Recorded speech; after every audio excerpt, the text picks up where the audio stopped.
তিনটে দাবি আছে আমাদের।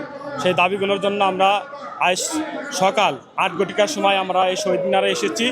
এখন পর্যন্ত আমাদের 11 বিশিষ্ট কমিটিকে সচিবালয় যারা কর্মকর্তা এবং উপদেষ্টা মণ্ডলী আছে তারা ডেকেছেন। এখন সচিবালয় থেকে হয়তো আমাদের একটি সুন্দর একটা সুখবর আসবেন এবং সুখবর হওয়ার পরে আমাদের যারা প্রতিনিধি আসবে তারা ঘোষণা করার পরে আমরা এই স্থান ত্যাগ করব।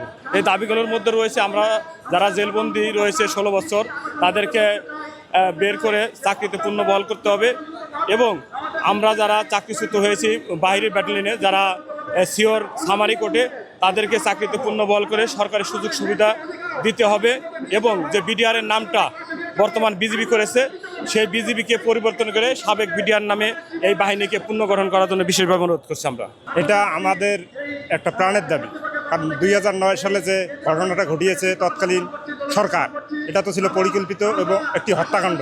এই হত্যাকাণ্ডের সাথে যে সকল সদস্য অথবা যারাই জড়িত তাদের সুষ্ঠু বিচার হোক এবং যাদেরকে অন্যায়ভাবে চাকরিচ্যুত করা হয়েছে তাদেরকে চাকরিতে পুনর্বহাল করা হোক, এটাই আমাদের দাবি।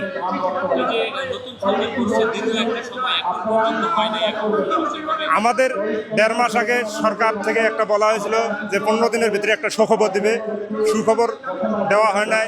তারপরে আমাদের আবারও একটি আন্দোলন হয়েছিল, সেই আন্দোলনে পুলিশ আমাদের উপর লাঠিচার্জ করে।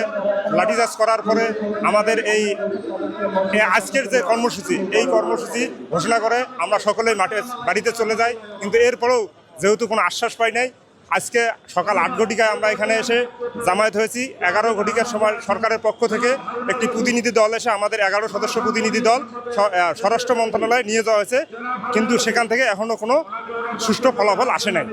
আসার পরে এসে বোঝা যাবে যে পরিস্থিতি কী।